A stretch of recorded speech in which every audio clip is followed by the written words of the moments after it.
सिखाने वाला नहीं, ईश्वर ही सबको सिखाता है, वही सबके मुंह से बोलता है। वो माया तो रही ना, बिल्कुल भी नहीं है। ये लगता है हमें इनकी जड़ें हैं। हाँ, ये ग्रंथि जिस दिन खुल जाएगी ईश्वर सामने खड़ा होगा, है ना समझ में? तेरे कहने से थोड़े ना मानूंगा मैं, अंतर में जड़ें जमी है, वही तो निकलेगी।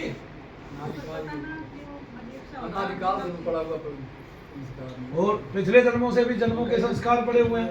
आप तो इसकी बात कर रहे हो, भगवान तो पिछले जन्मों की बात करते हैं। तभी तो कहते हैं अर्जुन को कि हे अर्जुन, तूने कितनी बार जन्म लिया, ये कितनी बार तेरा दादा बना, तू कितनी बार इसका दादा बना। मोह मत कर, उठा ना तीर और मार। तो जो सबसे प्यारा था उस दादा को इतने तीर मार देता है, इतने तीर मार देता है, कुछ हद नहीं। उससे ज्यादा कभी किसी को तीर मारे ही नहीं आज तक अर्जुन ने।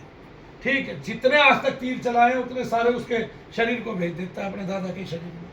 जितने आज तक चलाए थे उतने ही तीर उसको अपने दादा को अकेले को मार डालता है। क्यों भाई? क्योंकि भगवान उसके मोह को ही तो नष्ट करते हैं।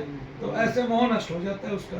कोई किसी का दादा है ही नहीं, कोई किसी का बच्चा है ही नहीं, सबका पालन ईश्वर कर रहे हैं। सब बच्चे ईश्वर के ही हैं, मैं सब ईश्वर की ओर से विमुख हो गए, हमें उसके सम्मुख खड़ा होना है ना। इसलिए तो कहते हैं गुरु गोविंद दो खड़े अकेला गोपाल।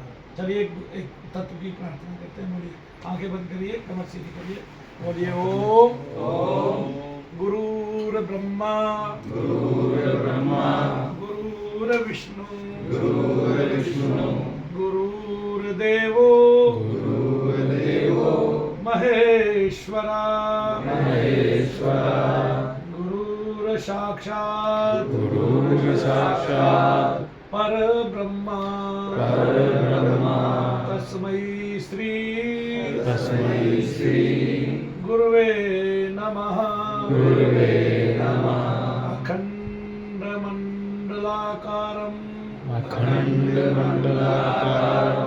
व्याप्तं येन चराचरं तत्पदं दर्शितं येन तस्मै श्री गुरुवे नमः। ओम गजाननं भूतगणादिसेवितं कपित्तजम्बू फलचार भक्षिणं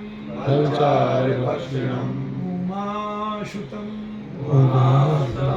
शोक विनाशकारकं नमामि विघ्नेश्वरं पाद पंकजं गुरु गोविंद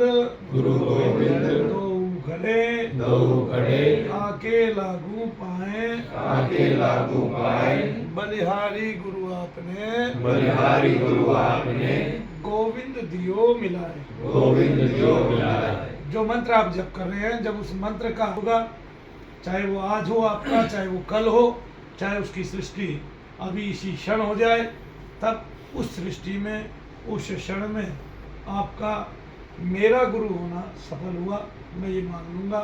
और वही तत्व तभी सफल होता है जब ऐसा हो जाता है। देवानां च ऋषीणां गुरुं कांचन सन्निभं बुद्धिभूतं त्रिलोकेशं तं नमामि बृहस्पतिं कर्पूरगौरं करुणावतारं संसारसारं भुजगेन्द्रहारं सदा वसन्तं हृदयारविन्दे भवं भवानी सहितं नमामि। बोलिए शनिदेव महाराज की जय।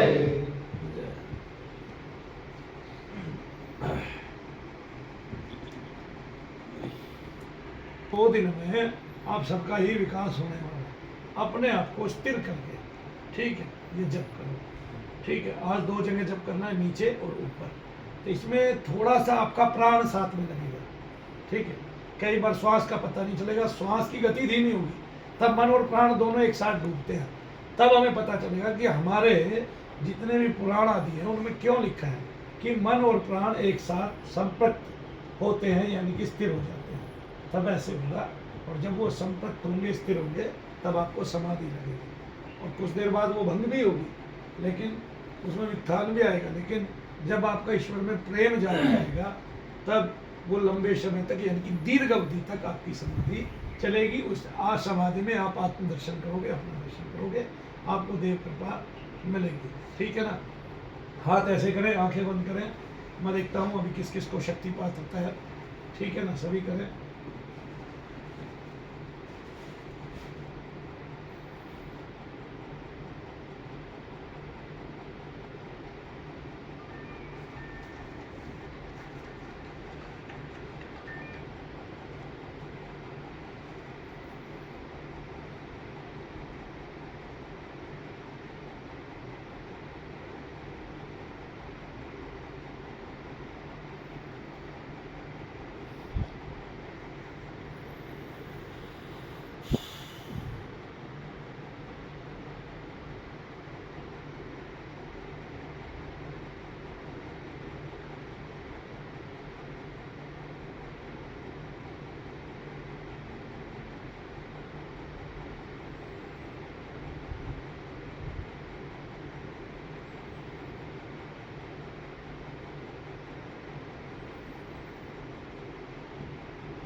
बोलिए जय शंकर। किस किस को हुआ वाइब्रेशन, किस किस को आई?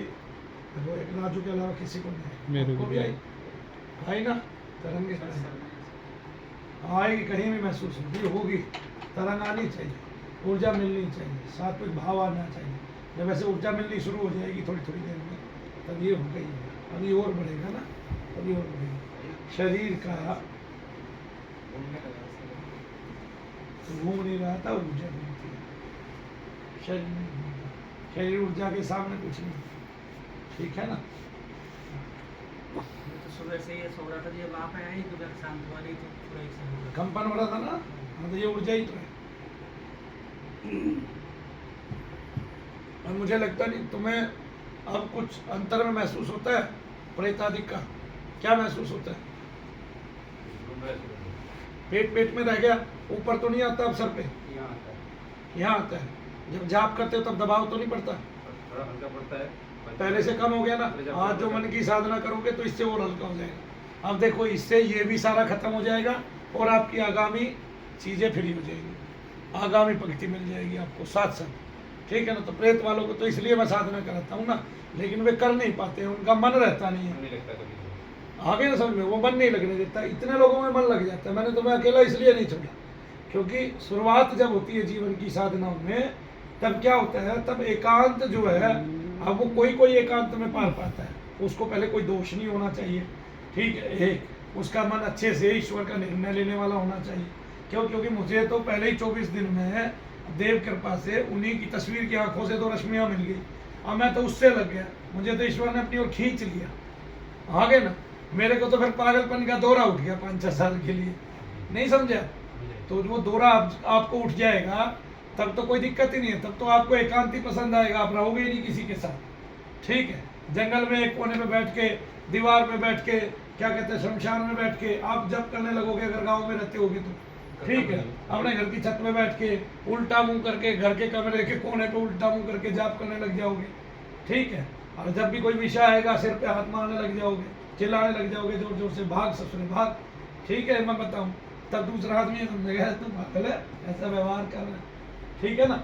और अगर साथ रहोगे और एक साथ करोगे तो बहुत कुछ सीखने को मिलेगा। एक तो एक दूसरे का परिचय जानने को मिलेगा, ठीक है, एक दूसरे को जानोगे, साथ रहोगे। क्योंकि मैं नहीं चाहता कि कई बार आदमी अकेला शुरुआत करता है, अपने जीवन की साथ में मिलकर शुरुआत करनी है, लोभ को प्रेशर नहीं देना है, ठीक है ना। लाभ आएगा अपने आप आएगा, भगवान देंगे, रोटी भगवान देते हैं। आपको पता नहीं, मैंने 12 साल बिल्कुल मुफ्त में काम किया है, और ऐसे ऐसे वाक्य घटे हैं ना, जब मैं बताऊंगा अभी आने वाले समय में, मैं तुम्हें बताऊंगा, बता के ही छोड़ूंगा, ठीक है ना। ऐसे ऐसे घटे हैं ना कि आदमी की रूह कांप जाए, कि सब भक्तों के साथ ये होता है, और ये होने के बाद अगर भगवान का सानिध्य मिलता है, उससे बड़ी कोई कृपा इस सृष्टि पे होती नहीं। जय श्री